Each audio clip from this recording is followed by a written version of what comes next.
Well, good evening, everybody, or early evening for some, later evenings for others. Welcome to our Friday night study. Tonight's speaker will be Alan Turner, asking you, "Are you wise?" Take it away, Alan. Thank you, Don. Always a pleasure to be with everybody. We we live in a unique time in history, and we came out of the industrial age into the digital age, and now we're in the data center age. And we often question, where is the wisdom? And we have good reason to ask that question. The society around us is rapidly changing like a hockey stick graph. The changing socially, changing in what they consider to be true.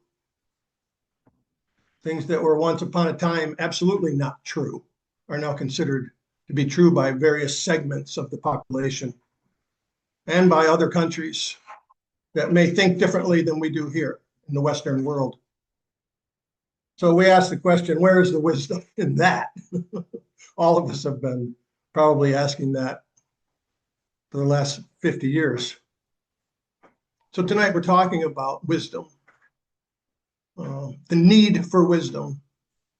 I'm not going to go through definitions. I'm going to use the word wisdom tonight in the way that we would use it today. So just think of it in those terms and not necessarily what the Hebrew word means in its various nuances, or what the Greek means in its nuances. Are you wise? Fill in one circle to indicate your answer. We've all seen those Scantron tests that people have to fill in the blank. Yes, I am wise. Some people would actually fill that one in because they have a high opinion of themselves. They esteem themselves above others. No, I'm not wise. That would be the one who is on the other end of the spectrum, where they believe they have no wisdom at all. And they probably have very low esteem of themselves, and such that they have no self-respect, perhaps. But I filled in the one that I think all of you would also fill in. I am wise sometimes. Some common phrases using idea of wisdom. We see the wisdom of the sages. Wise beyond your years. A wise man once said, a word to the wise, to the one who's willing to listen. Streetwise, something completely different than divine wisdom, but it's more like survival wisdom, or take advantage of others' wisdom. Money wise, worldly wise. Many Christians who grow up in Christian households, uh, they may have all the pulls of the flesh. They may have to struggle with envy and pride, but they're not necessarily worldly wise. They haven't been taught by the school of Babylon. They haven't been immersed in the society of the worldly wise, but they've been isolated from it. Then there's conventional wisdom and infinite wisdom. Infinite wisdom usually gets used for sarcasm when we say, well, Joe, in his infinite wisdom, made a decision to do this. And now look how that turned out. So that's just some of the usages today of concept. But here we have some very basic introductory scripture that everyone is familiar with, and we'll read through it just to wet our whistle on what we are going to be talking about for the next 40 minutes or more. Proverbs 3, happy is the man that finds wisdom. And certainly, wisdom brings a certain kind of happiness, a certain brand of happiness. And the man that gets understanding for the value of it is better than the merchandise of silver. Which is hard for many to believe, isn't it? Because silver can take you places and silver can answer some problems.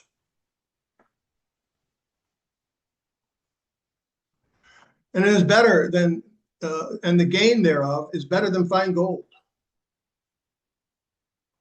Hard to believe for the natural man, for the man who is unconcerned with spiritual growth, a man who has not been called, who has no consideration except for the secular. The here and now is all that's important. So gold would be top shelf important.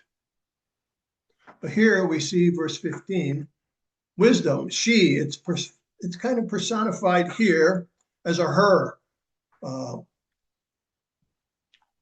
Let's read down through this. She's more precious than rubies, and all the things that you can desire are not to be compared to her. So for the materialist who desires the material world, it's foolishness, inasmuch as even Christ himself is foolishness to the Greeks. And we read that in another place.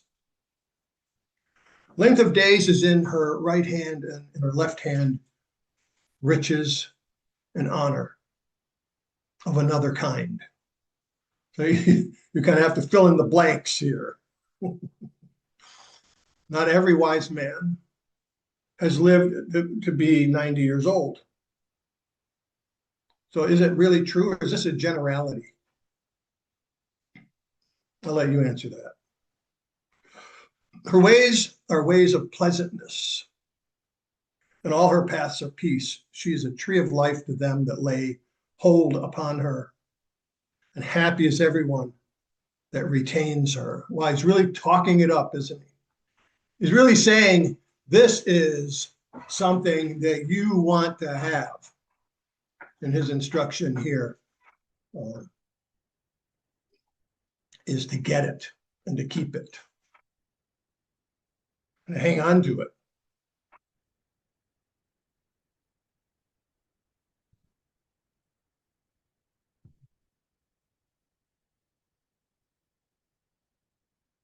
And I don't know why this is not.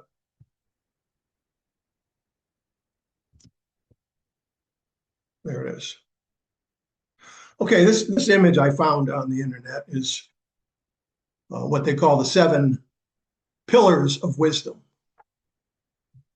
which is actually found in Proverbs 9, but the ones that are named here, pure, peaceable, and the rest, are from James 3. Isn't that something that when you go to James 3, he talks about the fact that wisdom has these features, these characteristics. Now, James doesn't say there's 7, but he names 7 of them. Proverbs 9 says there are 7. So you have to wonder is it possible that James was thinking of Proverbs 9? Pure, peaceable, gentle, easy to be entreated. It's full of mercy, impartial, and it does not have hypocrisy. Well, we would all aspire to have all these things, and we would love to have them come easy to us, but they don't come easy. It's work. Wisdom is work, and it comes through experience, and experience coupled with the Spirit of God in you. And it's not going to come some other way. It's not going to come from the wave of a wand or some way of injecting it into you suddenly. God teaches us through our experiences. There's a certain kind of learning, learned by doing. Some people have book knowledge. Then they go into the field and find out, wow, the book didn't teach me about this, right? They didn't teach me that in high school, but through experience, you learn by doing. And that sinks deep into the person's psyche and deep into your memory. And you hang on to those things. When you learn about how difficult it is to remain pure and how hard it is to be a peacemaker. And that, yes, it is possible to get better and better at it if you do the work, if you stay with it, if you're willing to be diligent, and all the rest of these other features here that come from James chapter 3. Her 7 pillars, Proverbs 9, 1 through 6. I love the language here. The tone and tenor of this section. It's like, it's so profound. It's so symbolic with each part, each of the 7 parts. And I'm not going to name the 7 for you. You can do that at another time. But I'm going to read down through this, and you can assess it more fully when you do it privately. But these are the 7 pillars. Wisdom has built her house. She has hewn out her 7 pillars, and she has killed her beasts. There's an element. She's mingled her wine. There's an element. And she's furnished her table and sent forth her maidens. And her maidens very softly speak in hidden places. Absolutely not. She cries on the highest place of the city. The symbolism here. Think of it, but you have a picture in your mind that wisdom personified is crying out. And anybody and everybody can hear from it, can sense it. In the highest place of the city, whoever is simple, if you're a stupid person, if you're just not if you don't have common sense, let him turn in here where the 7 pillars are. So the maidens are calling, turn in here. And as for him that wants better understanding, more thorough understanding of the things of God, she says to him, come and eat my bread and drink the wine which I have mixed. Because there's other kinds of wine, and there's other bread that's artificial. Isn't it funny that today we think of bread as something that's been just messed up by GMO and by chemical treatments, all kinds of impurities? And here we see, eat my bread, the good bread, the pure bread, and drink the wine I mixed. I mixed it right. It's mixed perfect. Forsake the foolish. Turn away from foolish people, foolish ideas, foolish actions, foolish thinking, and live. You see the tone of this. It's like this monumental, massive instruction. It says there's something that's so good here. And you can have it if you listen to the maidens that cry in the high place of the city. And you can live more abundantly and spiritually alive and go in the way of understanding. Then we drop down to verse 10. The fear of the Lord is the beginning. That's your starting point. And you're not going to even answer the call of God with the right motive unless this is your reason right here. Fear of the Lord is the beginning of wisdom. And knowledge of the holy is understanding. So you can count 7, at least 7. If you want to match the 7 pillars, you'll find it in these verses. Wisdom cries out to you. Isn't this a repeating theme in the wisdom literature? You know, you can get lost in wisdom literature. I mean, you can get buried in it. You can start to just slather yourself in the beauty of wisdom literature. You can go inside the book of Job and Proverbs, Ecclesiastes, the Song of Solomon, and you can spend time reflecting, pondering, because of the richness and the way the sentences and concepts are constructed, like Proverbs 9, for example. But here we see the crying out again in two places in Proverbs. Wisdom calls aloud outside. She raises her voice in the open square. So can someone say, well, I didn't hear it? Can someone say, I didn't know? I was never exposed. She cries out in the chief concourses, the intersections where people are coming and going, where there's high traffic area. And at the opening of the gates in the city, she speaks her words. And you can continue reading that as you read down in chapter 1. And chapter 1 has some very, very serious considerations as you go through the chapter. And he says later on in the chapter, when I called, you didn't listen. And you didn't want anything to do with me. In other words, you consciously rejected it. So when your greatest fears come upon you, you didn't hear me. I'm not going to hear you. You refuse to listen to me, and you're going to call on me when your tragedy comes.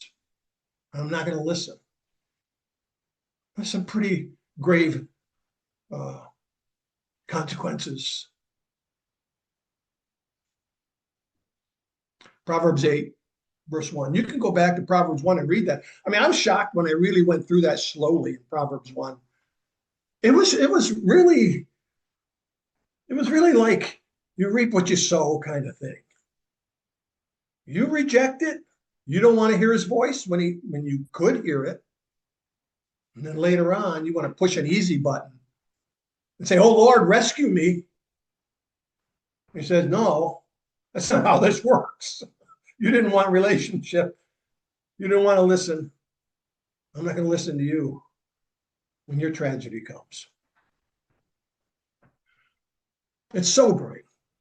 And it should cause us to tremble at his word.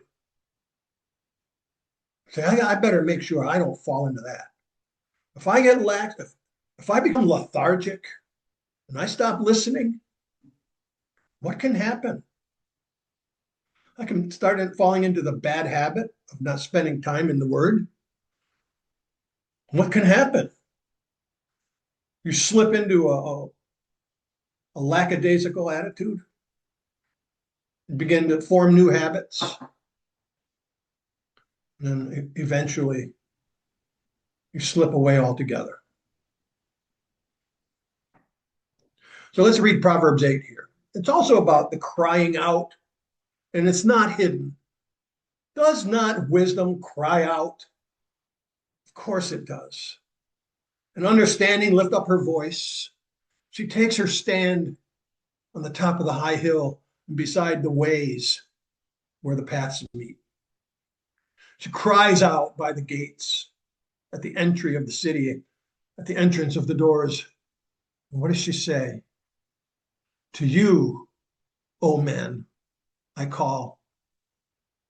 And this doesn't mean only to men, of course. This is symbolic for all those who will hear the call of God. To you, I call, and my voice is to the sons of men. And the sons of men are the posterity of men. They're the future of the next generation, right? So this wisdom can cascade down into the next generation if it's demonstrated and if it's taught. if it's talked about. So that's why it is to the sons of men also, because it's meant to go into the next generation. It's meant to build up and to create legacy of faithfulness.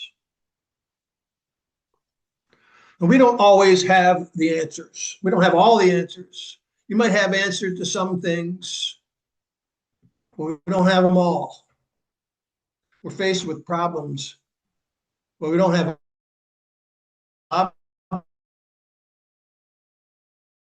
obvious way to seek wisdom that fits into new wineskins.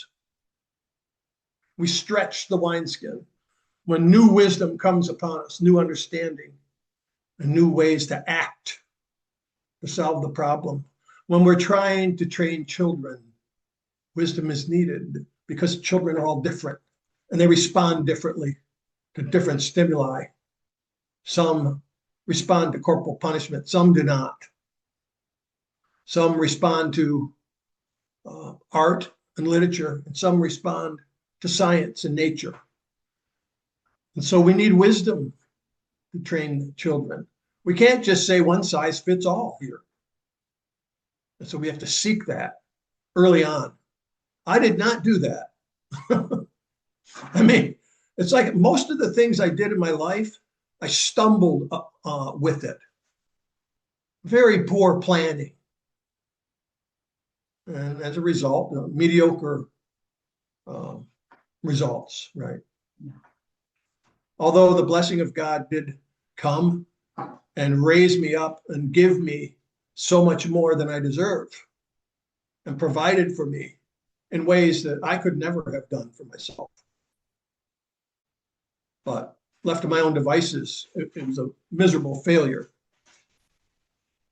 When a family is in crisis, when a family crisis presents unique challenges, all of us know families who've been in crises, and we tried to comfort, and we tried to offer service in some way.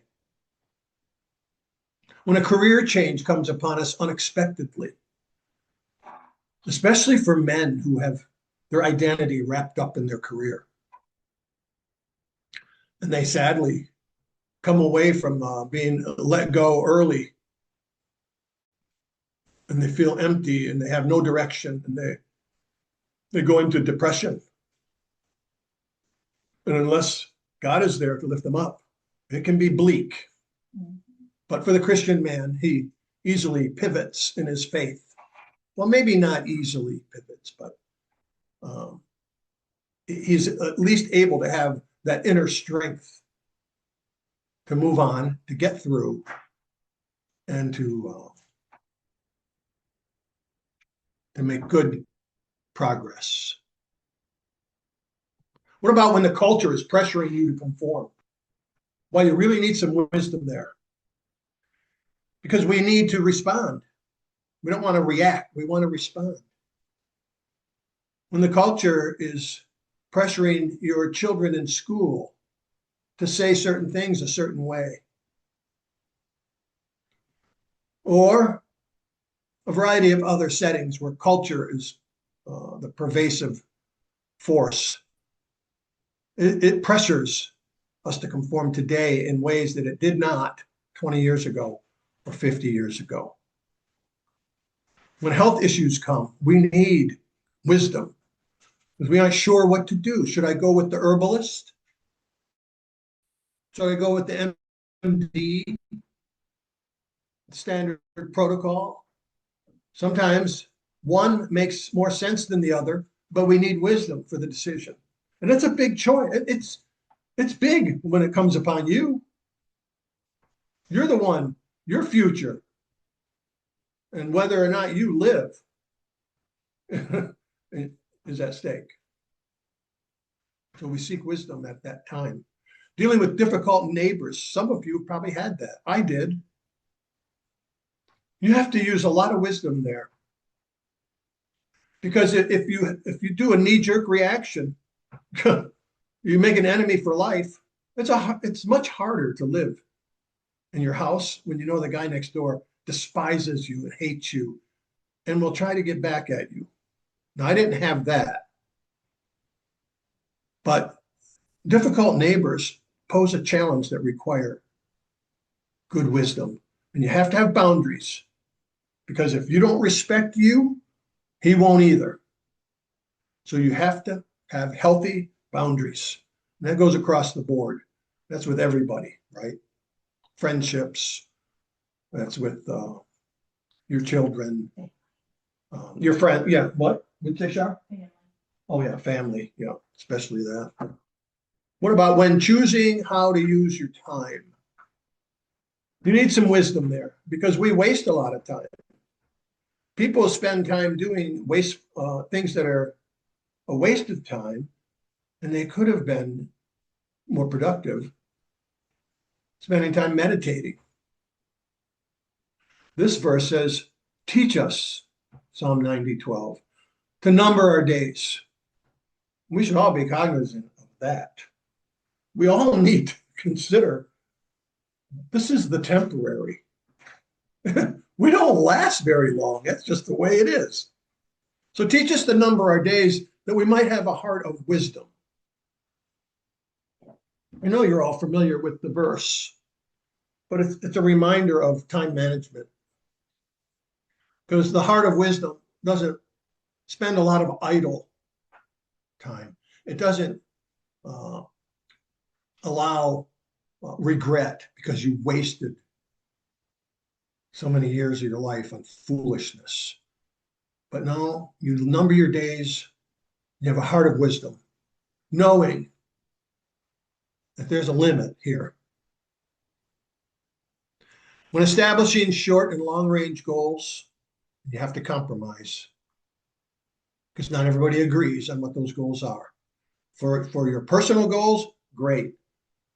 But when goals include others, you need wisdom to compromise, to decide which goals are important, which ones can be sidelined, and where you can compromise.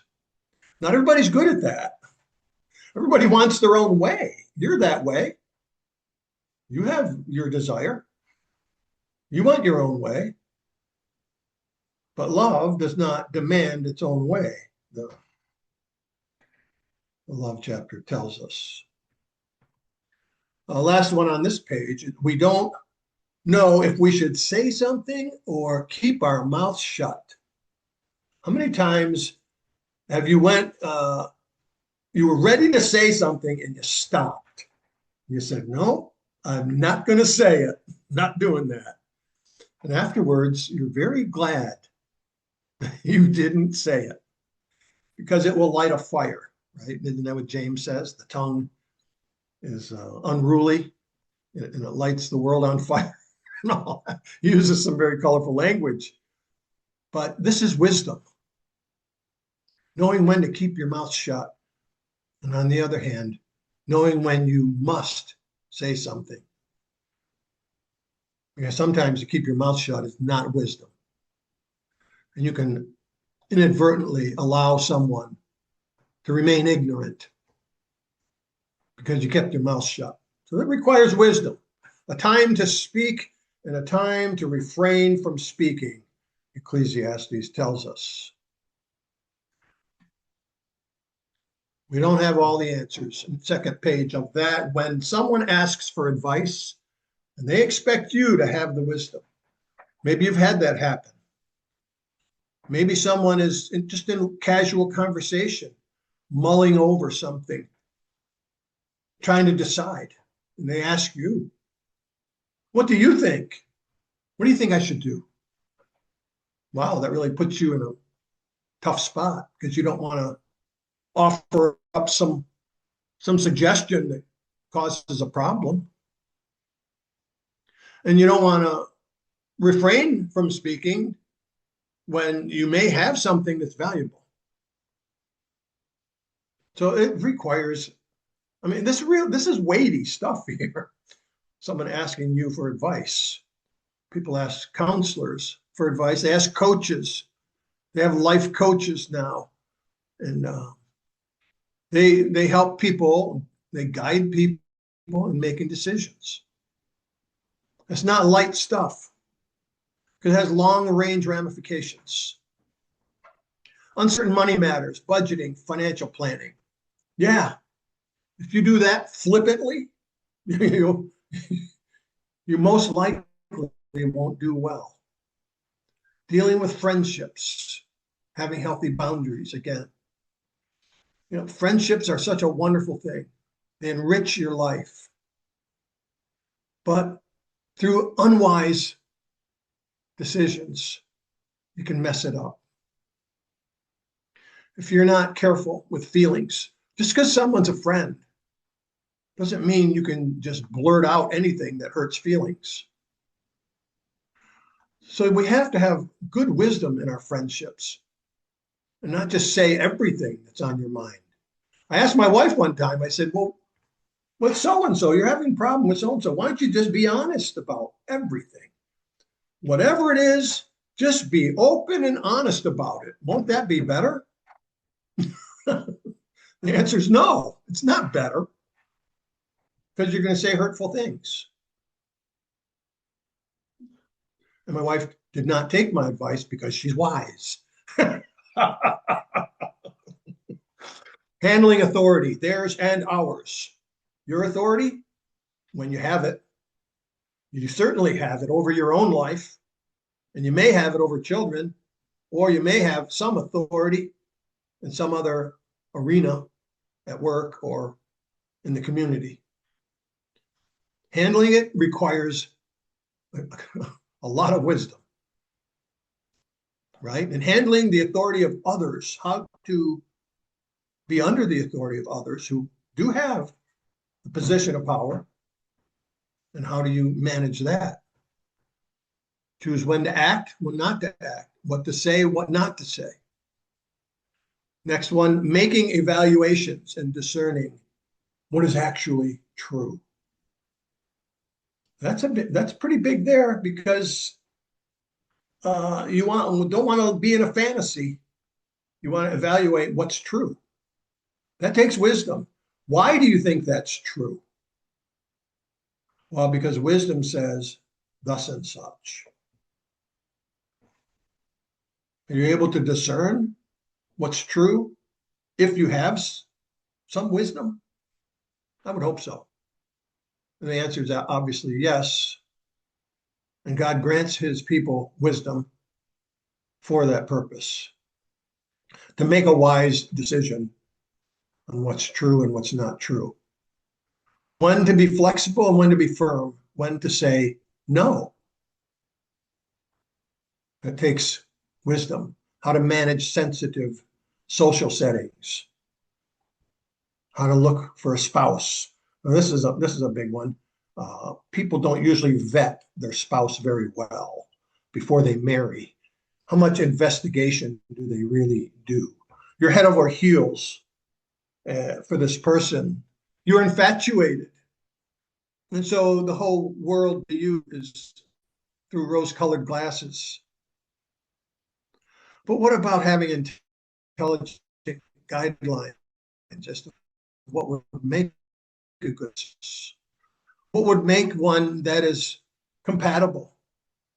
What would make one a good spouse for you that is a good fit for the future and years ahead? If a Catholic marries a Jew, that's not a good fit, but they were in love. they just loved each other, but then afterwards, I want to practice this way of belief and you don't. So how to look for a spouse requires wisdom. And you can make a list like my dad did. When dad had a second marriage, he made a list.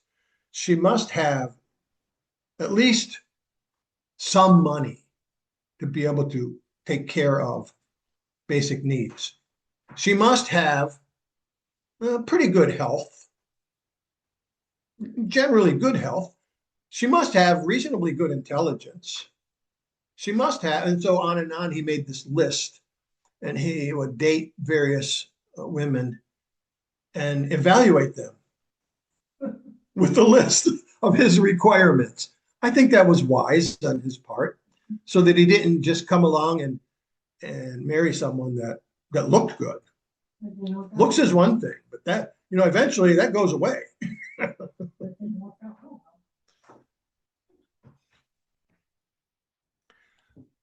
Answers are available. Wisdom is, in fact, a divine gift. And I think we can all agree on this statement. I don't have all the answers, but I know someone that does. I like that statement. It's a cute statement. It's a funny statement. And I use it sometimes. When my wife asks me a question that I don't have the answer to, I'll say, I don't have the answer to that, but I know someone that does. She likes it when I do that. Well, maybe not. 1 Corinthians 12:8. This is the divine gift of wisdom. Now, when you go through the gifts, you see both here and in Romans 12 a variety of gifts. This list in 1 Corinthians actually names wisdom as one of them. For to one is given the Spirit by the word of wisdom, to another the word of knowledge by the same Spirit. So wisdom and knowledge aren't the same thing, are they? A person can gain knowledge through books. A person can have a vast store of knowledge, like when you play Trivial Pursuit. They know answers to many obscure things, but they don't have understanding. They don't really understand the use of that knowledge. They have knowledge of plumbing and electricity, or how to drive a car because they read the book, but they never drove a car. So they don't have understanding of you need to put the brakes on ahead of time when you're coming to a stop. So knowledge first, then understanding, and then wisdom. Those three come to us in that order. As I thought through that, because I heard someone say that some years ago, I thought through and I said, I think it's true. First, you gain some knowledge. It's like a little child who's growing up, who has been told not to touch the stove. He has the knowledge, he's been prohibited from touching it, but then he reaches up and touches it. Now he understands about not touching the stove. And afterwards, he has the wisdom to not touch the stove. James 1 says, if we ask, right, it is a divine gift.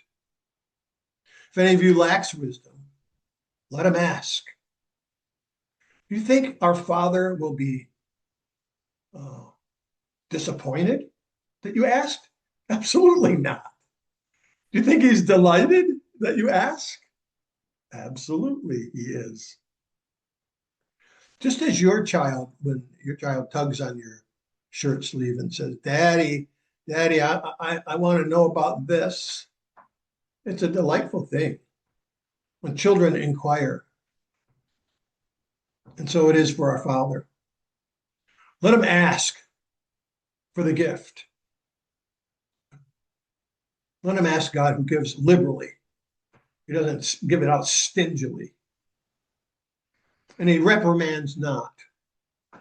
Now, the word reprimand I put in there because as I looked at various translations, it seemed like it's more the way we would use the word today. I think it says upbraideth, to upbraid. It means, to correct or to reproach. Some of the translation says, and reproacheth not. But he doesn't reprimand you for asking for wisdom. If you ask, he'll be given. It'll be given to you, as long as you're asking for the right motive. Not that you can have wisdom, that you can have some advantage over other people, but you're asking for godly purposes, that you might serve the gospel more thoroughly. You're asking that your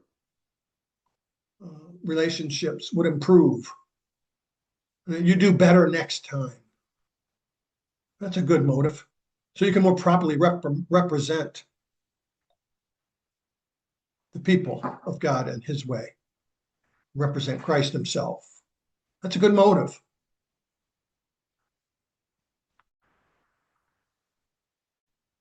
The divine gift. We see here Solomon received the divine gift. And I'm going to not read through all this because it's going to take too much. But you remember that he asked. And God says, hey, since you didn't ask for long life and for power over your enemies, I'm going to give it to you. I'm really impressed that that's what you asked for. That's the sense that you get here, that it was impressive that that's the way you went. Ask from me anything you want. Well, I don't even really know how to go in or come out.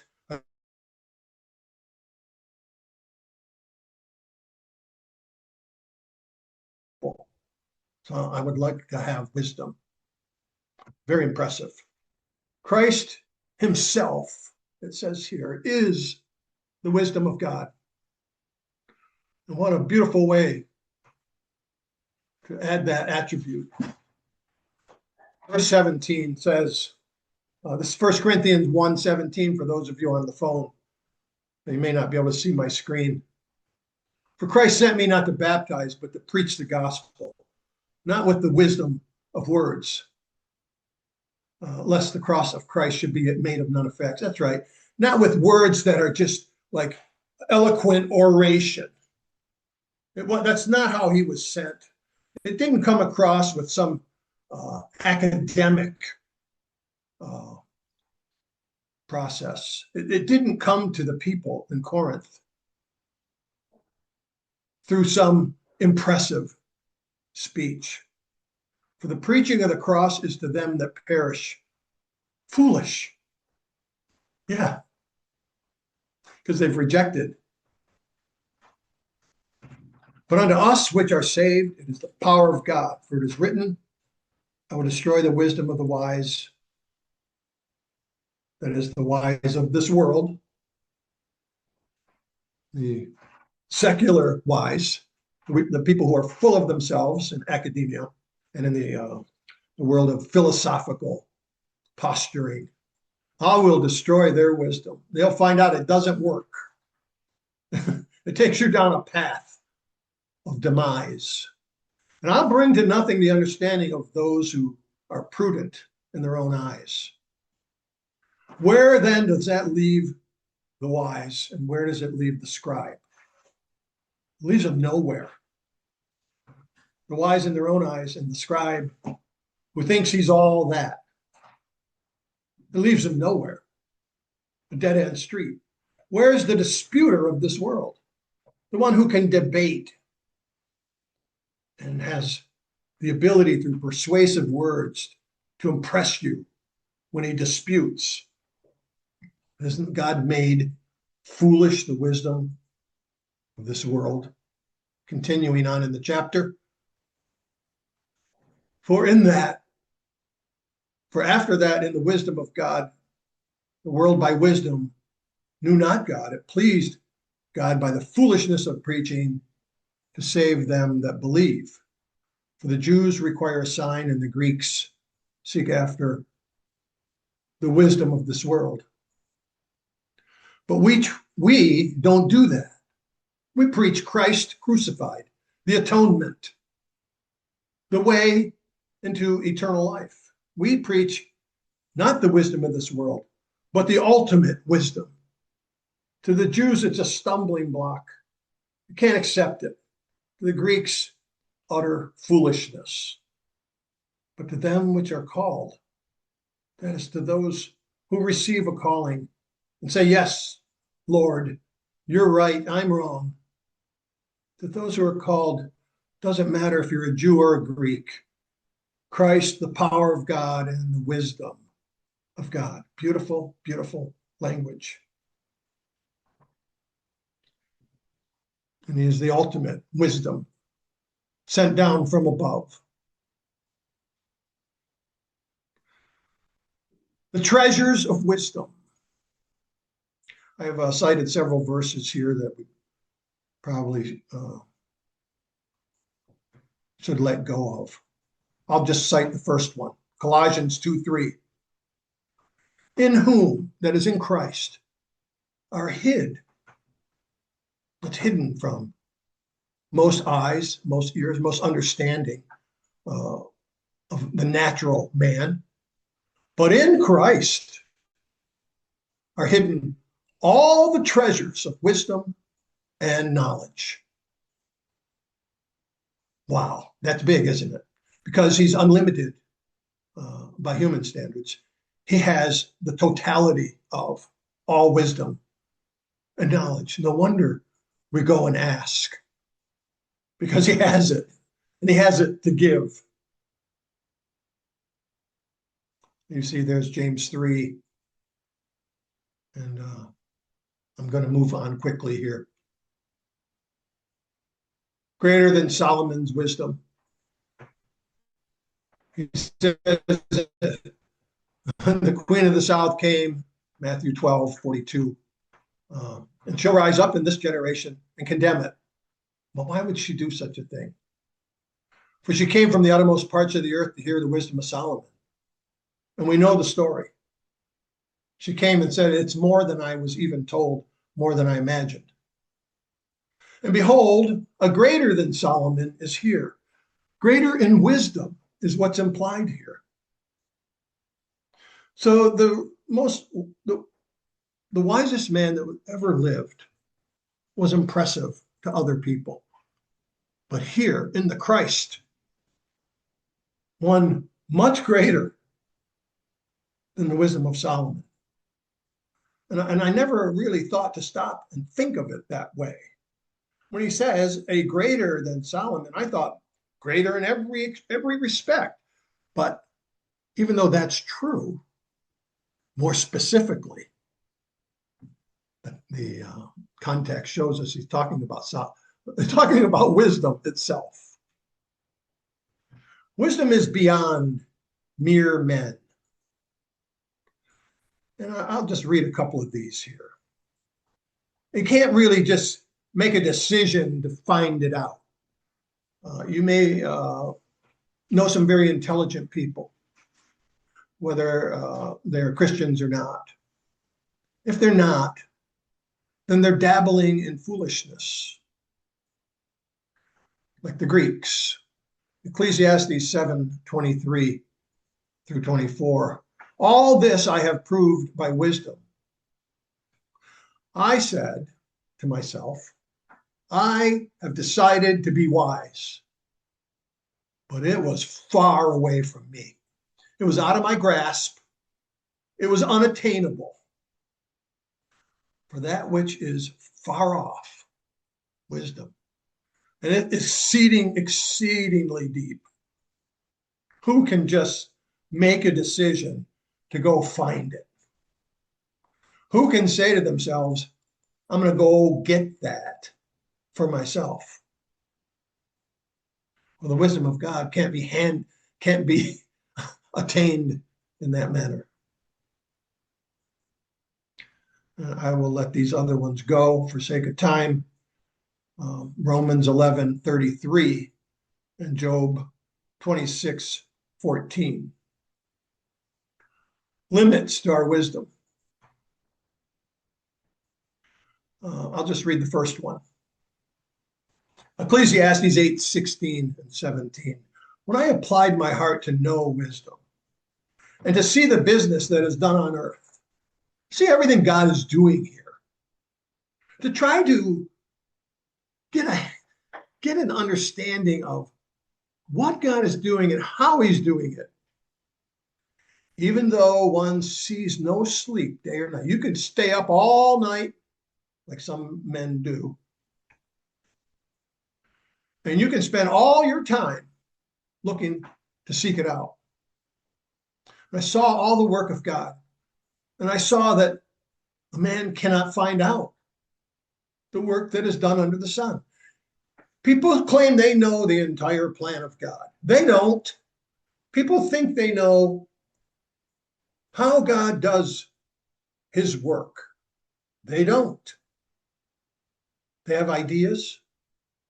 They have suggestions. They think they know. Maybe they're very earnest. Maybe they're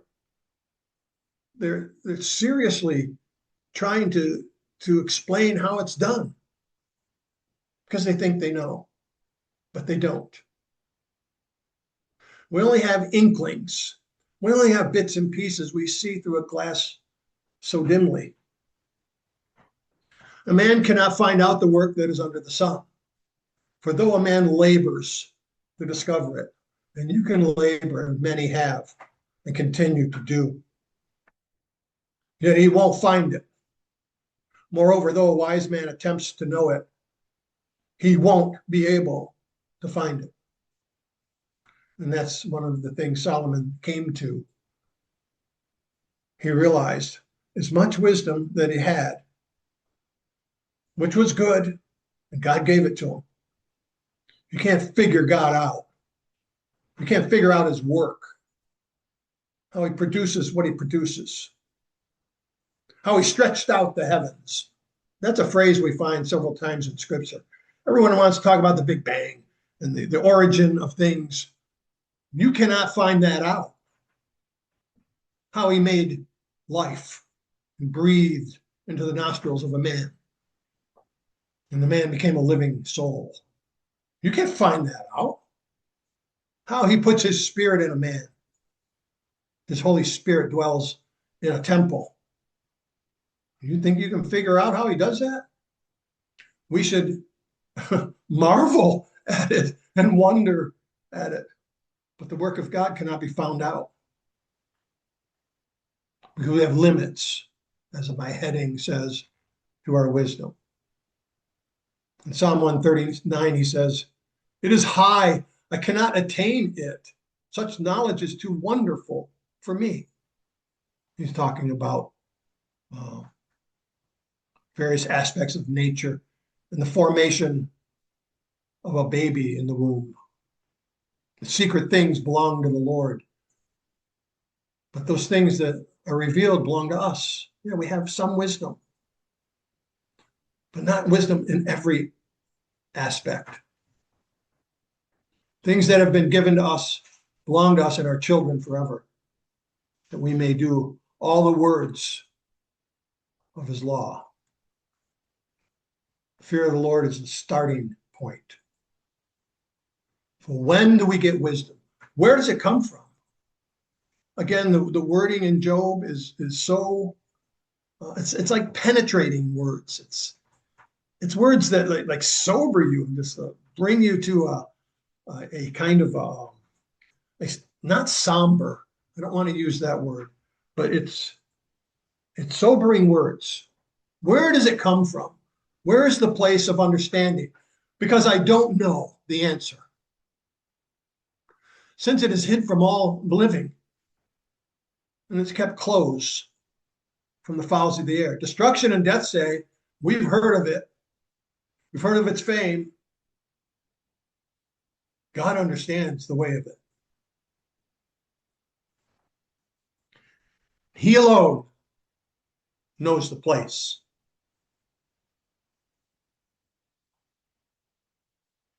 For he looks to the ends of the earth and sees under the whole heaven. He makes the wind, he makes the weight for the wind, and weighs the waters by measure. Here in the book of Job, there's much time spent referring to the natural creation because it's so wondrous and past finding out. He made a decree for the rain and a way for the lightning and the thunder. And then did he see it and declare it and prepared it. And we don't know how he did that. How did you make lightning and cause the vibration of thunder, the splitting of the molecules when the flash of electricity pierces through the atmosphere? How did you do that? What kind of a being can come up with these things? And this is only the natural world. And unto a man he said, look, the fear of the Lord, that's wisdom. And that's what you need to know. You don't need to know the specifics of how I made lightning. You want to study it? That's fine. You want to make that your career? Okay. But he decided how to do it. And we don't even understand the material world, what it's constructed of. So we're so limited. But the fear of the Lord, that's of primary importance. That's our first. And that's what we read earlier, where it says that's the beginning. That's the starting place of wisdom. So ask for wisdom. We must use what wisdom we've already been given. If a child doesn't put to proper use the tools you gave him, are you inclined to give him more? If we don't use the wisdom we already have, and we ask for more, should you think you should have more? You're not using what I've already given you. And that goes for lots of things. If we ask for more of the Holy Spirit, but you're not using the Spirit I've already given you, am I inclined to give you more? And on we could use that reasoning. If we don't use the talents we've been freely given, is our Father likely to give us more? Doesn't seem likely. So let's use what we have. Use the wisdom you've already been given, and then ask for more.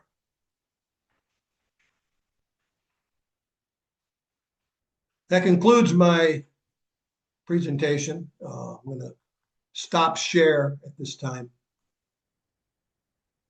All right.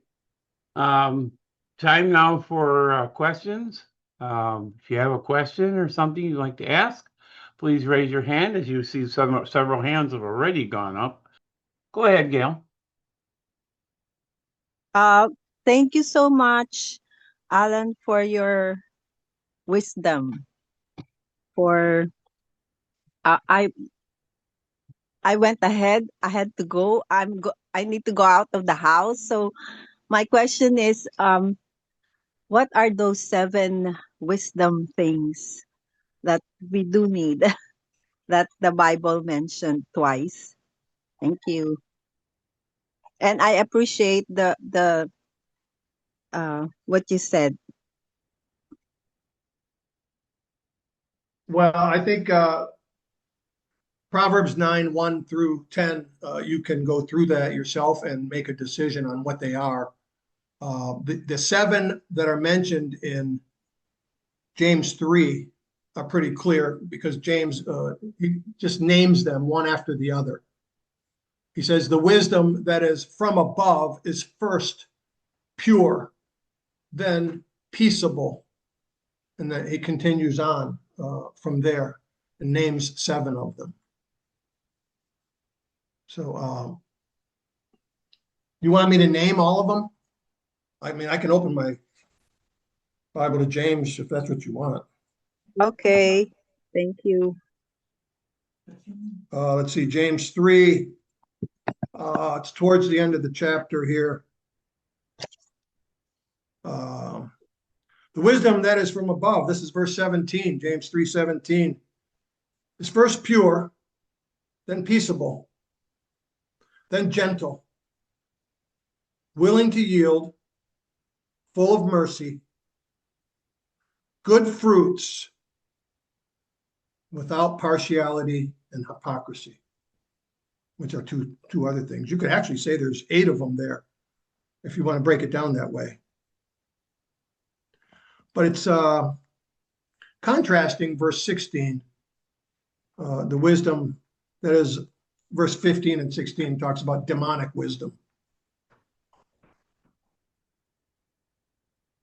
like envy and strife.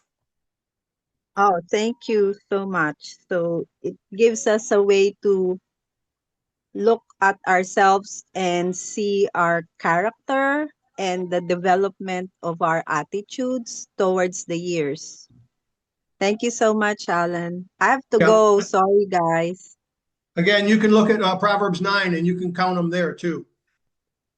Okay, I will do that. And, Have a thank good you. afternoon. You too have a good Shabbat Shalom to everyone. All right, Gail, thank you. Thank you. John, Yes, thanks, Ellen, for that. I've had people tell me, well, you can have all kinds of knowledge, but you got no wisdom. And that can be true. But you know what? You won't gain wisdom if you have no knowledge. You have That's to have right. knowledge first. That's right. And another thing, maybe this would have something to do with your presentation about where do you go for knowledge and wisdom and so on. And I think 1 Corinthians 2, chapter 2, starting in verse 9 would have a bearing on that. Mhm. It says, but as it is written, eye hath not seen, nor ear heard, neither have entered into the heart of man the things which God hath prepared for them that love him. Mhm. But here's the next verse, but God has revealed them unto us by his Spirit. For the Spirit searches all things, and wisdom be one of them. The deep things of God. For what man knoweth the things of man, save the spirit of man which is in him? Even so, the things of God knoweth no man, but the Spirit of God. Mhm. Now, we have received not the spirit of the world, but the Spirit which is of God, that we might know the things that are freely given to us of God. So, well, that has a bearing on your presentation. I think we have to seek out and pray for the Spirit and stir up the Spirit if we want to have wisdom. And if we Yeah. don't, we're going to come up short. It appears Yeah. by what I'm reading here. Yeah, I That- know, John, all those verses are so wonderful. And I wish I could have fit them all in. It's hard trying to pick and choose, right? What to include and what to not include. That whole section, chapter 1 and 2, I mean, it really, really is so filled with and rich with concepts of wisdom. You're absolutely right about that. And it's a terrible thing for the presenter to have to not include certain things, you know. right. You're under time restraint. You can't Yeah. spend all night. But I just thought I'd throw that in there if it makes any sense. Yeah, it does, And absolutely. thanks for the work you've done on that. Thank you for your comment. Dan,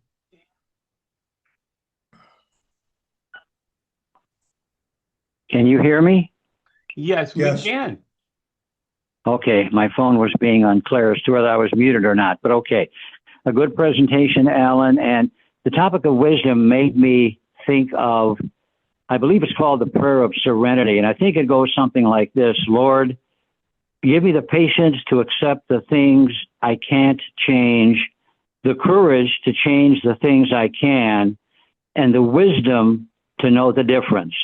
A lot said in that prayer. I'm done. Yeah, Stan, that's a great comment. I have that prayer on a plaque in my garage. I think AA has that as one of their standards for people who are getting off addiction. To grant me the serenity to accept the things I cannot change. You cannot change that you were an addict and that you have a weakness. And to know the things I can change. So yeah, and the wisdom to know the difference. What a great, short, concise prayer. Stan, you're right. It's a great comment. Thank you.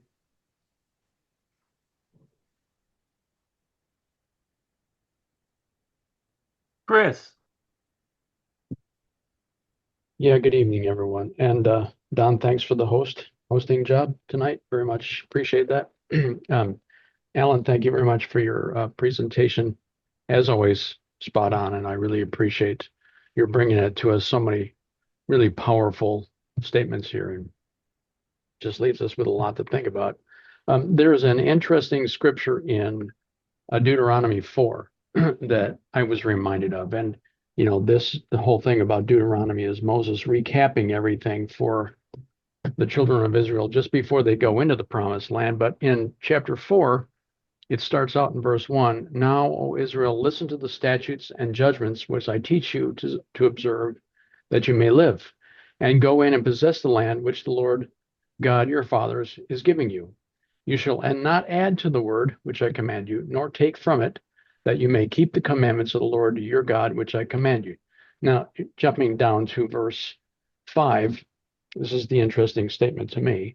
Surely I have taught you statutes and judgments, just as the Lord my God commanded me. This is Moses speaking again, that you should act according to them in the land which you go to possess. Therefore be careful to observe them, for this is your wisdom and your understanding in the sight of peoples who will hear all these statutes and say, surely this great nation is a wise and understanding peoples. So it was interesting that it refers to the law and the statutes and commandments and the observation of them to be your wisdom and your understanding. So I felt like that was probably an alignment with what you're talking about. But it appears to me that it's an active observation and how you conduct yourself with the law, the judgments, and the statutes being that way. So that was it. Yeah, that's right. You're absolutely right about that.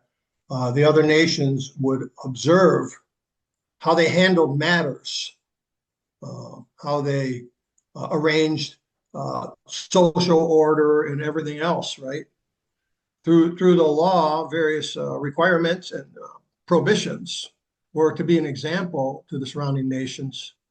And that's why Deuteronomy 4 says that they're going to look at you and say, wow, this is impressive. Where did they get this? Well, they claim they got it from their God. And so when the stranger and the foreigner and even the Queen of Sheba comes to visit, no wonder people said, I want to stay here. That land I came from, it wasn't that great. The land of the Ammonites and the Perizzites and the Jebusites. I didn't do too well there, but look, I'm impressed with this, the way they have the order, the way order is kept here. So yeah, thanks for bringing that up. That's very apropos to the subject. Thank you.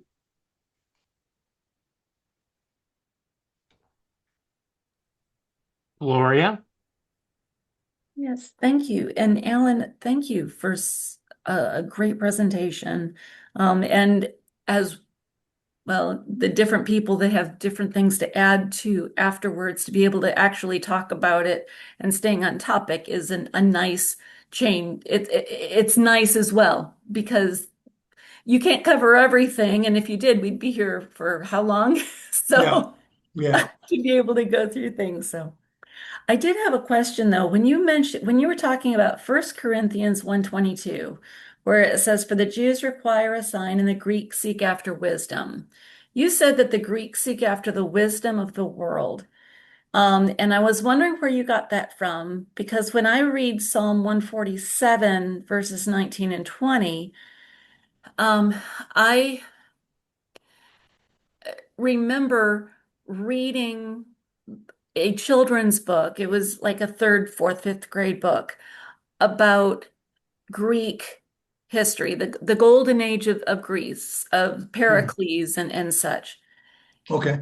And in reading that, I was struck by how the Greeks were asking all of the right questions about life, and yet they weren't getting they didn't have the right answers. And so when I read Psalm 147, verses 19 and 20, which is, see, I had my Bible open in Deuteronomy. The verses that say, he shows his word unto Jacob, his statutes and his judgments unto Israel. He has not dealt so with any nation, and as for his judgments, they have not known them. So I was struck by how the Greeks were asking all these right questions, but they weren't getting those answers, or they weren't getting the quote unquote right answers. They weren't getting God's answers. What verse was Because that? this is Psalm 147, verses 19 and 20. It's the Okay. last two verses there. Okay. Um, and so I guess I was wondering, because after reading that with the circumstances surrounding that, I have more in my head, I have this idea in my head that the Greeks were looking, but God did not reveal himself to them. He was in the process of doing so in Paul's time and such, because it's going to the world.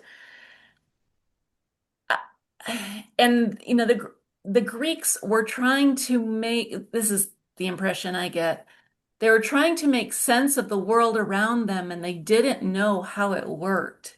And they didn't, because they didn't have access to God. Psalm 147 tells me that God didn't reveal himself to them. So Right. I just wanted to share that, because I don't know if I'm having trouble agreeing with you when you say that the Greeks were seeking after the wisdom of the world. Yeah. Well, when I say that, I'm talking about the philosophical wisdom, because that's where Western philosophy began, right? The pre-Socratics led up to Socrates, and then Plato, and then Aristotle. So the wisdom that they were dabbling with and trying to figure out, sure, they asked very profound questions, and they came up with some answers. Plato came up with something called Plato's cave, where human beings were in a cave that had a hole at the top, and there's nothing you could do to gain any access to any information that's from the above and beyond. So there was no point in trying. The Greek philosophers asked, you're right, lots of profound questions about meaning. And as you remember in Acts 17, when Paul goes to the Areopagus, Mars Hill, what were they doing? What were the Greek philosophers doing there? They were trying to come up with some new thing. People are fascinated with new ideas. That's what it says there in Acts 17. They were trying to come to discover some new thing. And so Paul then begins to try to share the gospel with them. So when I said they sought after the wisdom of this world, I guess what I meant by that is they didn't have opportunity, like this says in Psalm 147. They didn't have the opportunity to seek after the wisdom of God. They were concerned chiefly with the material world, the here and now, because they simply didn't have access. But That's what I think is, I guess I'm answering your question, but I don't know. yeah, well, and I mean, it was obvious, it's become obvious to me that I mean, even what you say as far as Plato's cave goes, there's something else out there, but, but we're not going to look for it, and, kind of thing. And it's like, well, then there is something else out there, then isn't there, Plato? You Yes, yes, there And is something else, but they're looking for love in all the wrong places, absolutely, yes. looking for wisdom in the wrong places through human reason. And human reason isn't going to get you there because it's so limited to the secular. Yeah. And just so, you know, I'm wondering if there's anything else that's Paul's saying, there where it's, wisdom of the world. It's like, I really think that the Greeks were looking for wisdom, but Psalm 147, at least to me, answers the question that they didn't have access to that because God didn't reveal himself to them. Yeah, and Deuteronomy 29:29 says that too. The secret things belong to the Lord, but the things that are revealed belong to us and to our children. And he wasn't dealing with the Greeks that way. He wasn't giving them the secret things. So what did Christ say when he gave parables? They said, well, why are you speaking in parables? Well, because to you it is given to know the secrets of the kingdom of God, but to them it is not given. So the parable was designed so that that wisdom of the parable was only revealed to his disciples. Thank you. But it was not their fault. I mean, for the average Greek person, it's not their fault that they were born in Greece in the first century or before that. It's just who they are naturally, just people who are born into the world. So to what degree can they be blamed? Well, you are responsible for what you know is true, whether you're Greek, Jew, or otherwise. Even if you're just a secular person, you're still accountable for what you know is true. Right? Yeah, and I don't see, placing blame as far as that goes, because basically based on what you've just said, it's like it's not, and it's, and in that way there is the onus. If you know something, you got to do something, as I'm talking to myself. Yeah. Thank you very much. Appreciate your comment. Ben? Thank you, Alan. That was very well done. I want to make a comment and on what James 1:5, I think it is. Yeah. And it jumped out at the page to me when you were reading it. And what it was, as I was reading, I was thinking, well, what is it saying? And it went with the heading where you had, we just don't know what to do. And I think that's a lot of us get into those situations, and that's when we ask for wisdom, right? We're asking for wisdom. And what God is saying is, I'm not going to say, well, are you stupid? You should know the answer to this. That is not God's reaction. And then once we have the answer, the following verse basically says, God will answer you, and believe that you are going to get the wisdom, the answer to your prayer. So the humility has to come first, where you don't know what you're supposed to do. And then you ask for wisdom because you need it. And then God is not, it's like when our kids come to us and ask a question, we don't, what are you, stupid? Do you not, it's like, what's the matter with you? Or I taught you should know better. God will not do that. So that's what came to mind. I have another comment. I'll wait for Stan, maybe on another issue. But I thank you for that. Yeah, but again, going with what you just said, Ben, we also are only going to receive if we ask for the right motives, right? We can't ask for wisdom because we want to impress people or gain an advantage. That's what, not just humility required, but the right motive. It should be that we can use it to serve, that it can be used to benefit somebody else and to provide for others. It's love too. In some way, whether directly or indirectly, for that matter. Yeah. But yeah, you're right, Ben. Thank you for your comment. Anne? Yeah, touching again on the concept of the humility, Alan, when you recounted Solomon's asking for wisdom he did part of his statement was, "I know not how to go out or come in." But preceding that, he said, "I am but a little child." So I think without knowing it, he was following the advice that Christ some millennia later would give when he said, "You must become like little children." I don't know for a fact if Solomon remained that way his entire life. I know there was a time when Saul was little in his own eyes, but unfortunately he did not retain that.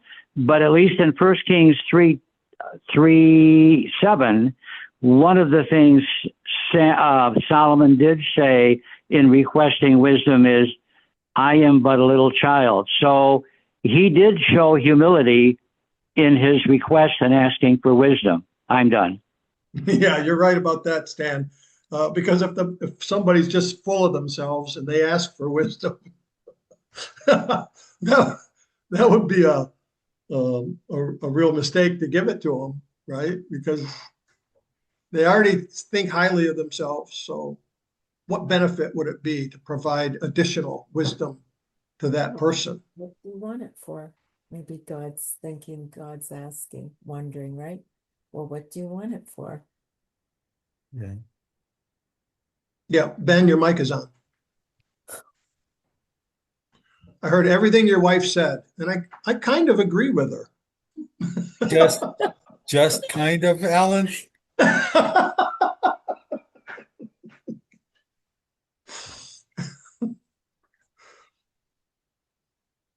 Jim?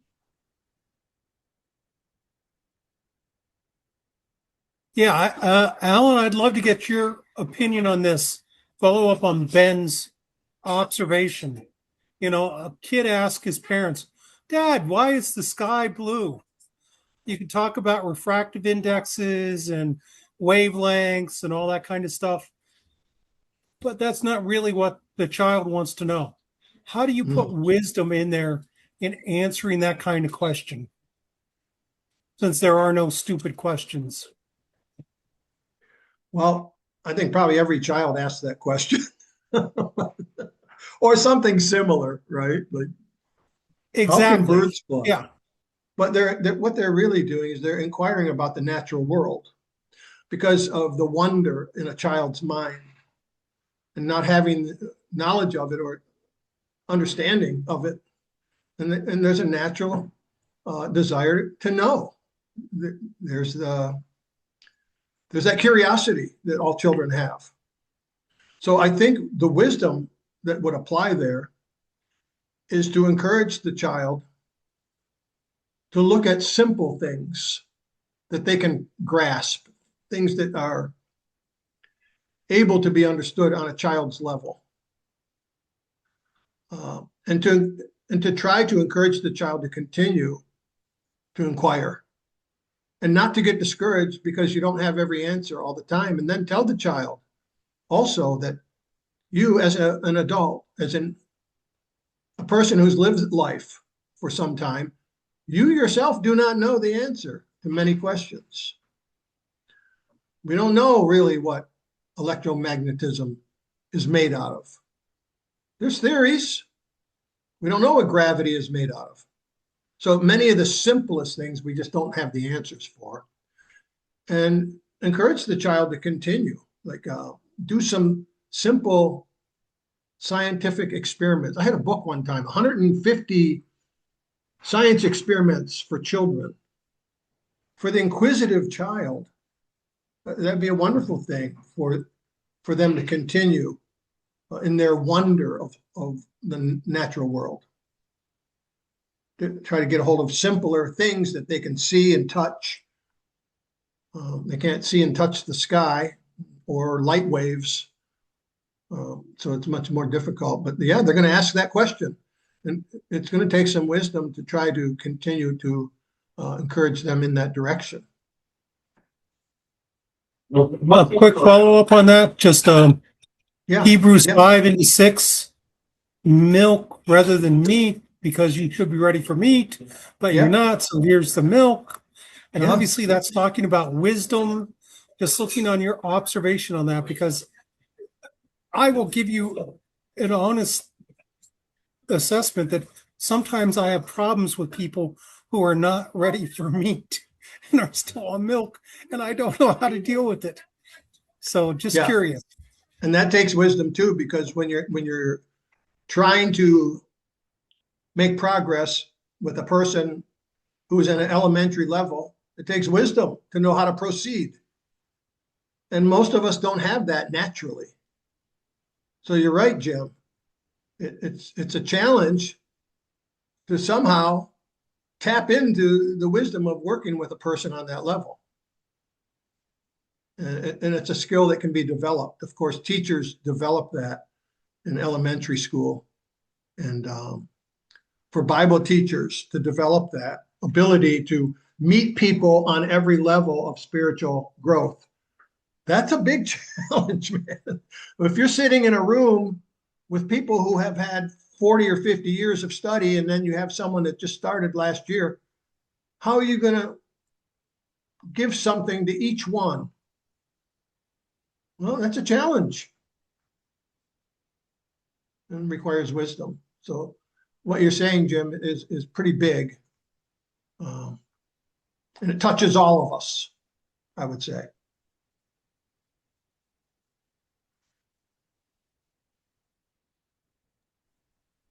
Okay, Ben, then Marlene, and then Stan.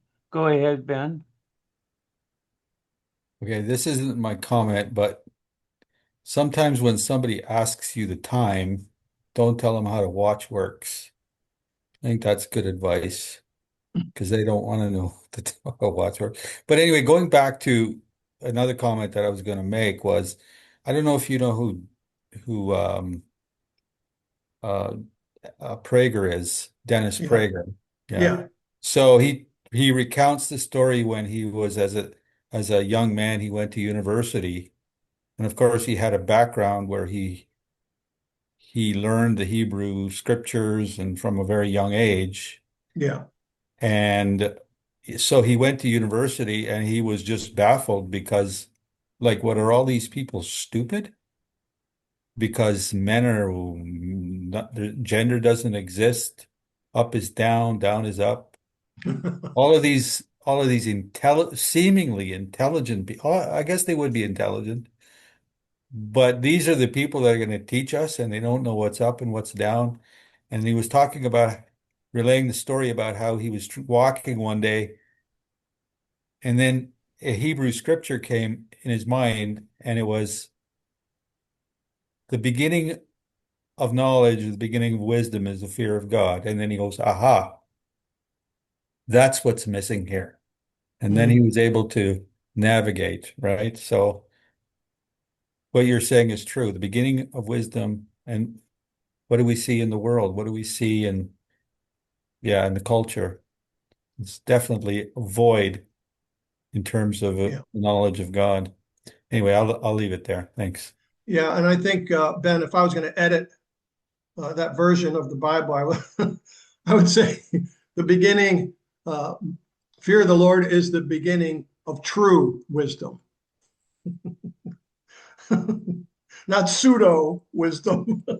Because when you say the word wisdom out in the world, people mean different things by it. But when we say true wisdom, it means there's a false wisdom also.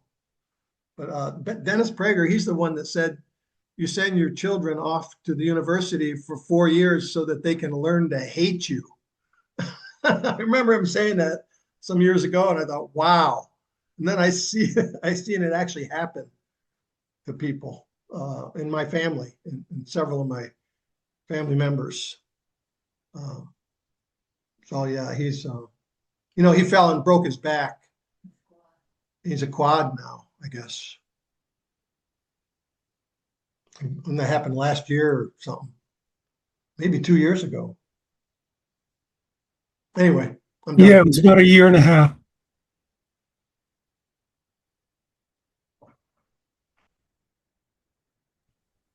Okay, once again, anyone who's on the YouTube stream, and there's 6 of you out there right now, all you have to do is open up the live chat window. There'll be a little tab there that'll say open panel, and then you can chat live. If you have any questions, I will be happy to read them into the room. Marlene? Yeah, thanks, Alan, for your presentation. You brought up several scriptures that talked about Christ is the wisdom of God. Yeah, So wisdom is Christ personified. yeah, I find it interesting for you to read through Proverbs and where you see where it talks about wisdom, just to insert Christ there. And it kind of brings things a little closer to home as far as a relationship with Christ, with God. For example, in chapter 1, verse 2, it says, to know wisdom and instruction. Well, you want to know Christ. You want to know who he is and what it's all about. So I thought yeah. it's an interesting way to read through Proverbs. It is. And you know what? A lot of people have, for a long time, considered Proverbs 8 to be talking about Christ. When it talks about the creation of the earth, starting in verse 22, I think it is, Proverbs 8:22, where he says, I, wisdom, was there. And then he describes the creation of the world and everything that's in it. And it's a personification of Christ because we know that he is the one who created all things according to the New Testament. So you're right, Marlene, about that. Throughout Proverbs, you can see where you could put Christ's name directly in.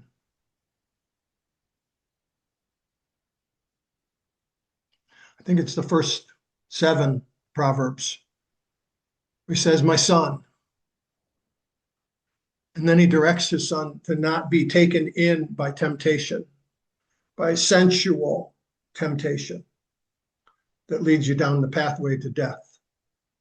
So you get all the way to chapter 7, and I think there's at least 3 chapters in a row, maybe 5, 6, and 7, all talking about that sensual temptation. So Christ doesn't want us to flirt and commit fornication or adultery with the false gods. So you can see the symbolism in it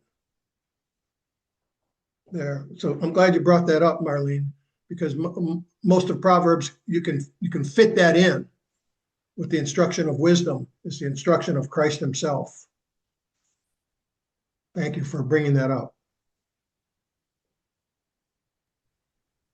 Dan?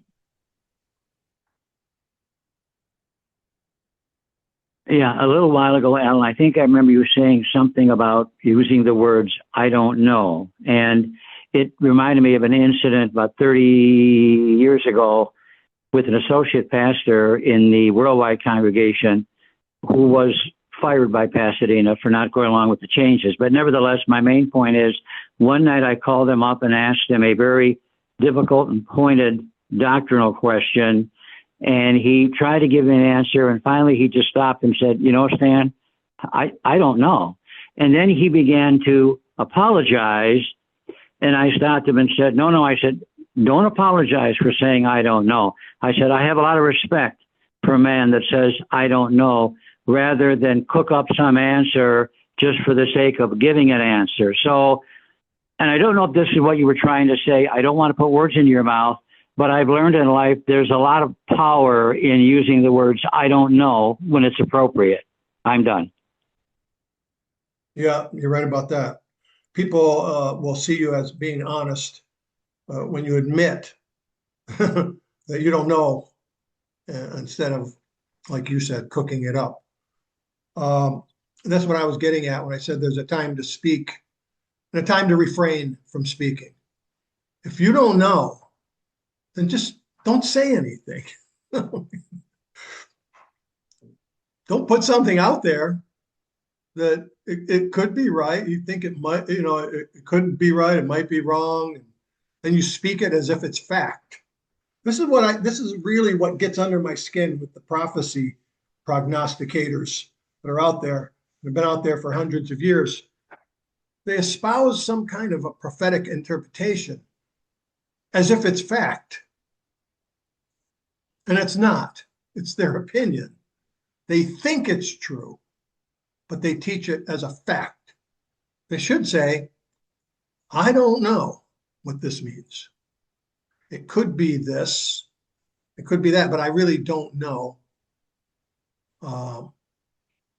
Instead of saying, well, here, let me tell you what it really means, so that I can be your go-to person, and you'll have to come to me because I'm the conduit of the truth of prophecy. You know, there's hundreds of people out there like that, and that's how they make their money. But you're right, Stan. I don't know. It takes a humble person to say that when there's supposed to be someone in a position of knowledge.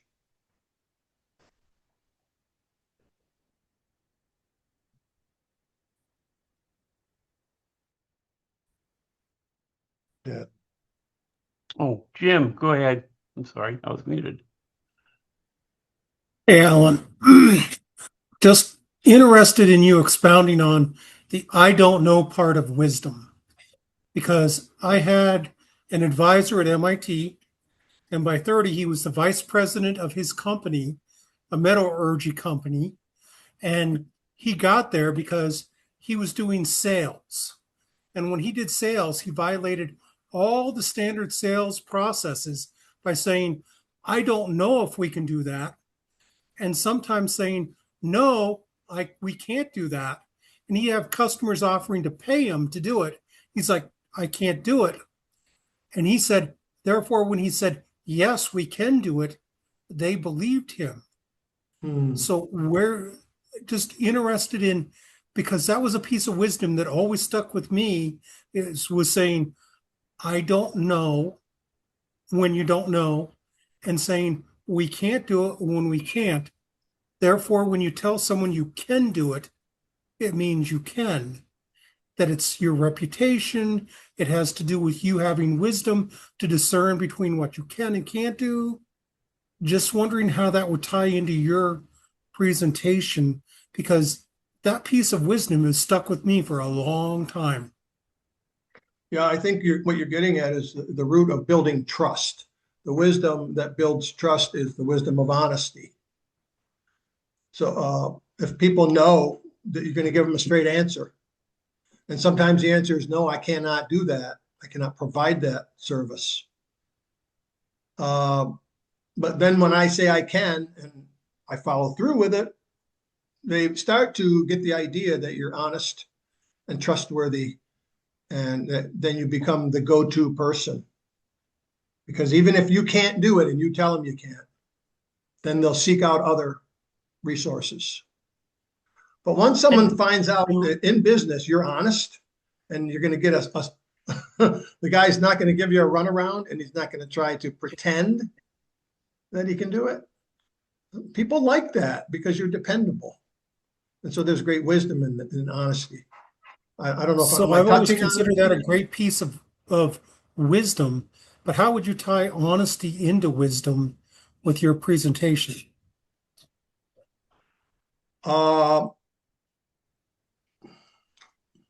It's one of the fruits, right?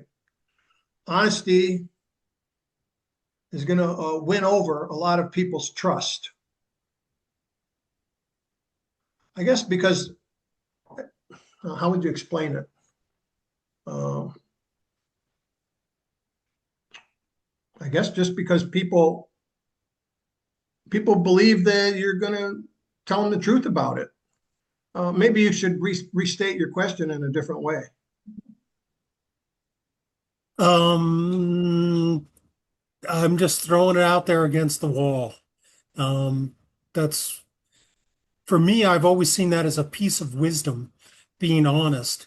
But I think we're entering into a time frame where honesty is not seen as being wise, that you need to lie, cheat, and steal for your company and for you. Otherwise, you seem stupid and unwise. Well, I think we've been in there for hundreds of years. I mean, of course, the industrial age changed a lot about doing business, right? So extreme wealth got built up back starting in the late 1800s. So people were more inclined to be involved in the business world. And this is how everything got built up. A lot of it got built on lies, on empty promises. Even in the political realm, we see promises, and it's all just so much talk. And so we expect our politicians to be full of lies. We just expect that we've come to have a standard where we don't believe what they say, but we vote for them anyway. So yeah, honesty is a result of wisdom, of godly wisdom, not this world's wisdom. But this world's wisdom says if you can trick the customer into hiring you or to buy your product. For example, remember those CFL light bulbs, compact fluorescent? They were supposed to last years. Now they got the LED light bulbs. Oh, that light bulb will last you 5 years or more. They don't last that long. So how do you know it'll last that long? It just got invented this year and it hasn't been able to be tested for 10 years. So why do you make that promise when you don't know that it'll last 10 years? And the light they give off is unhealthy. Sorry, it is. Some people say that, but now they make these bulbs that give off a variety of different frequencies. Warm white, cool white. They're all different frequencies, but whether they're good for you or not, I can't prove that. Let me state it this way. I don't know the answer to that. Showing your wisdom, huh?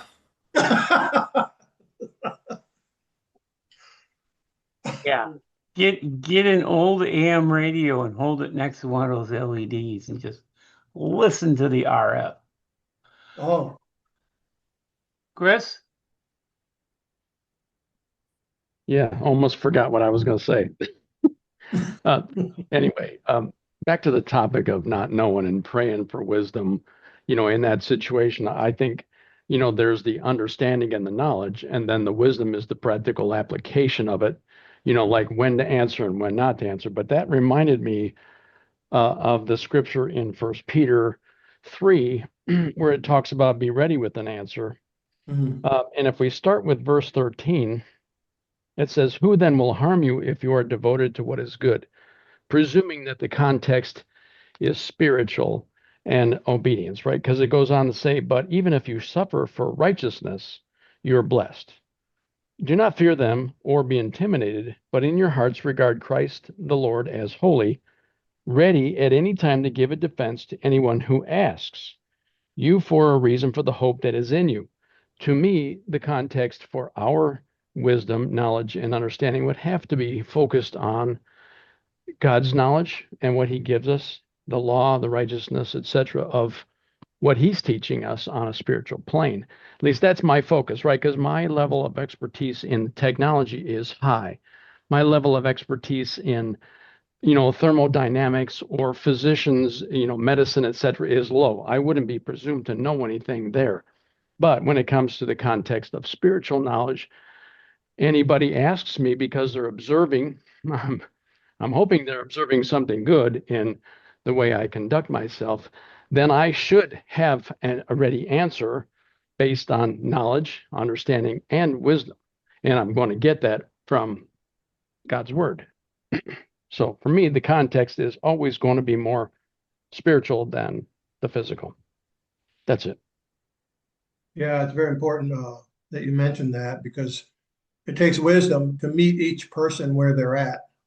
So if you're in casual conversation and some spiritual matters, such as the meaning of life comes up, or having a life that has significance, a life that has hope in it. If anything like that comes up, it takes wisdom then to engage that conversation. But you don't just engage it by opening a can with a canned answer. You read the person like you read the room, and you meet them where they're at. So you're right. It takes wisdom because it's just not one size fits all.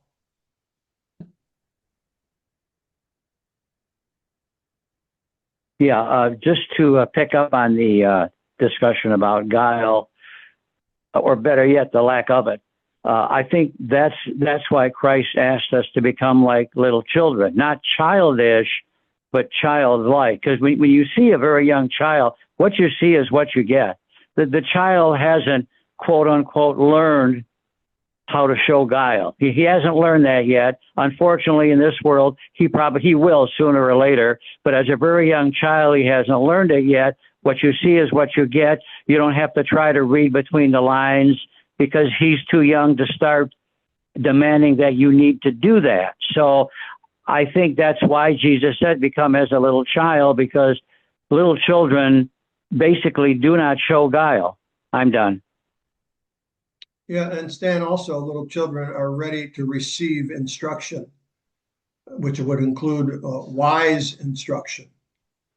So you got a good comment there, because sure, they don't have guile, they don't have a facade or some kind of an agenda. And if I could just interject very quickly, and if we, with God's help, can learn to practice that guileless state, even though people in the world may not have God's Spirit, they will recognize the fact that that person, unfortunately, is an anomaly. That person is the exception rather than the rule. And I think even people that are not in the church will be drawn, perhaps in a carnal way, to someone that they can sense, hey, this is an honest John.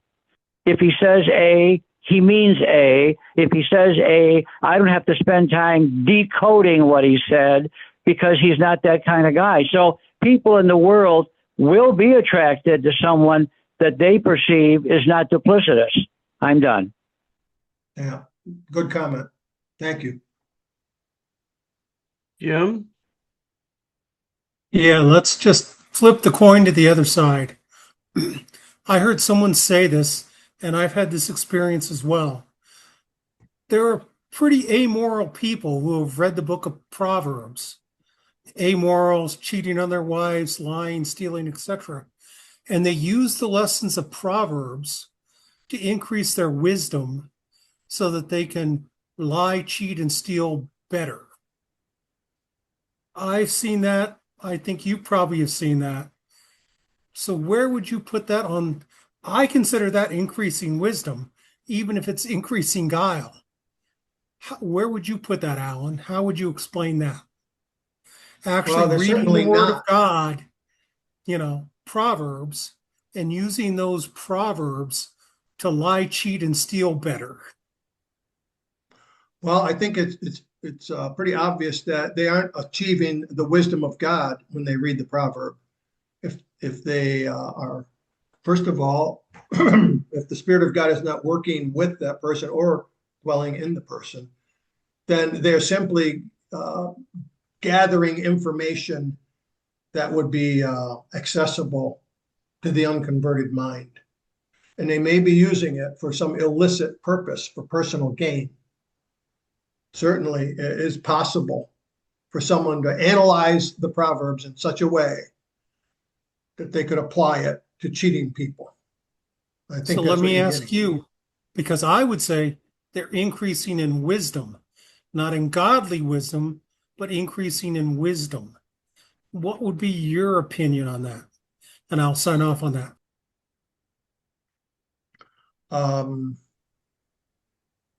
I guess I would have to tell you to give me a really good example.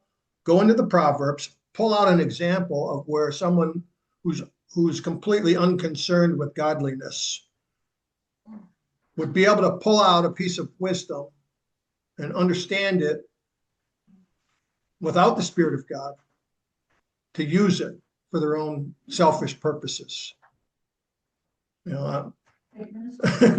You're kind of posing a scenario, and I would ask you then to be a little more specific.